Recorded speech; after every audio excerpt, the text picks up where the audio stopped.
Halo, Assalamualaikum warahmatullahi wabarakatuh. Saya Rafet Tohiriyah dari Pendidikan Agama Islam, semester 4, ingin memenuhi syarat mata kuliah digitalisasi komunikasi pembelajaran. Yang dimana kita yang akan membahas memahami konsep komunikasi intrapersonal. Jadi, latar belakang. Intra artinya di dalam, personal artinya pribadi atau diri sendiri. Jadi, komunikasi intrapersonal atau komunikasi intrapribadi merupakan komunikasi yang dilakukan oleh diri sendiri. Sendiri yang berpesan sebagai pengirim atau komunikator, sekaligus berperan sebagai penerima komunikan, memberikan umpan balik pada diri sendiri dan kemudian berkelanjutan. Contoh dalam komunikasi seperti ini dalam kehidupan sehari-hari adalah berdoa, bersyukur, ngelamun, bahayal, dan lain-lain. Komunikasi interpersonal sangat dibutuhkan untuk memahami atau mengenal diri sendiri. Komunikasi interpersonal merupakan bentuk komunikasi paling mendasar yang terjadi dalam diri seseorang. Proses ini berlangsung secara internal, di mana individu berperan sebagai pengirim sekaligus penerima pesan dalam kehidupan sehari-hari. Bentuk komunikasi ini sering dampak dalam aktivitas seperti berdoa, merenung, berimajinasi, atau melakukan introspeksi diri. Dalam konteks pendidikan agama, komunikasi intrapersonal sangat penting karena membantu individu memahami nilai-nilai keagamaan secara personal sebelum berinteraksi dengan orang lain. Oke, selanjutnya ada rumusan masalah yang dimana saya akan membahas 3 pembahasan, yang dimana yang pertama, apa pengertian komunikasi intrapersonal, yang kedua, bagaimana proses komunikasi intrapersonal, dan yang ketiga, apa saja fungsi komunikasi intrapersonal. Oke, lanjut. Di sini ada tujuan, yang dimana yang pertama itu menjelaskan pengertian komunikasi intrapersonal.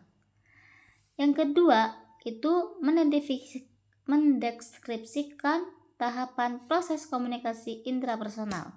Dan yang ketiga, menjelaskan fungsi intrapersonal bagi kesadaran dan perkembangan diri. Saya akan melanjut. Di sini ada pengertian komunikasi intrapersonal, yang dimana komunikasi intrapersonal adalah kegunaan bahasa atau pikiran yang terjadi di dalam diri komunikator sendiri, antara self dengan God. Kemudian, komunikasi intrapersonal merupakan keterlibatan internal secara aktif dari individu dalam pemrosesan simbolik dari pesan-pesan. Seorang individu menjadi pengirim sekaligus penerima pesan, memberikan umpan balik bagi diri sendiri dalam proses internal yang berkelanjutan. Kemudian, komunikasi intrapersonal dapat menjadi pemicu bentuk komunikasi yang lainnya. Oke, lanjut. Di sini ada proses komunikasi intrapersonal. Itu ada 4. Yang pertama itu ada sensasi, 2 persepsi, dan 3 memori. Yang keempat berpikir. Yang dimana sensasi adalah tahapan awal di mana individu menerima informasi melalui panca indera. Contohnya itu seperti sensasi dapat berasal dari melihat orang tua yang beribadah, mendengar doa, atau merasakan suasana spiritual. Terus persepsi yang dimana adalah memberikan makna terhadap sensasi yang diterima. Contohnya itu resepsi juga mendorong terbentuknya motivasi dan harapan dalam diri seseorang. Yang ketiga ada memori, yang dimana memori berfungsi sebagai tempat penyimpanan pengalaman masa lalu. Memori menjadi dasar dalam mengambil keputusan dan melakukan evaluasi diri. Individu merefleksikan peristiwa masa lalu sebagai dasar untuk memperbaiki sikap dan masa depan. Dan yang terakhir ada berpikir, yang dimana proses kelanjutan dari sensasi, persepsi, dan memori. Melalui berpikir, individu merenungkan tindakan yang telah dilakukan oleh perencanaan tindakan selanjutnya. Contohnya, ketika seorang menyadari kesalahan, ia akan berpikir untuk meminta maaf atau memperbaiki diri. Oke, selanjutnya, pembahasan terakhir yaitu fungsi komunikasi intrapersonal, yang dimana Komunikasi interpersonal memiliki beberapa fungsi penting, di antara lainnya kesadaran diri, yaitu membantu individu mengenali kekuatan dan kelemahannya. Yang kedua, percaya diri, yang dimana menghubungkan keyakinan atas kemampuan diri. Dan yang ketiga, motivasi diri, yang mana mendorong individu untuk mencapai tujuan hidup.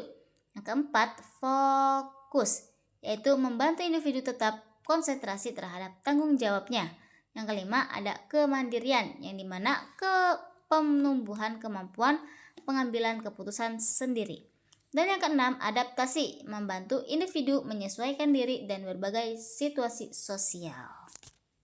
Oke, next. Di sini ada kesimpulan, di mana komunikasi intrapersonal merupakan dasar dari segala bentuk komunikasi. Prosesnya meliputi sensasi, persepsi, memori, dan berpikir. Melalui komunikasi ini, individu dapat mengenali dirinya sendiri, memperbaiki kesalahan, dan membangun motivasi untuk bertindak lebih baik. Dalam konteks pendidikan agama, komunikasi interpersonal sangat berperan dalam membentuk kesadaran spiritual dan etika personal. Cukup itu saja yang bisa saya sampaikan. Mohon maaf bila banyak kesalahan-kesalahan kata atau segalanya. Mohon maaf dan terima kasih. Wassalamualaikum warahmatullahi wabarakatuh.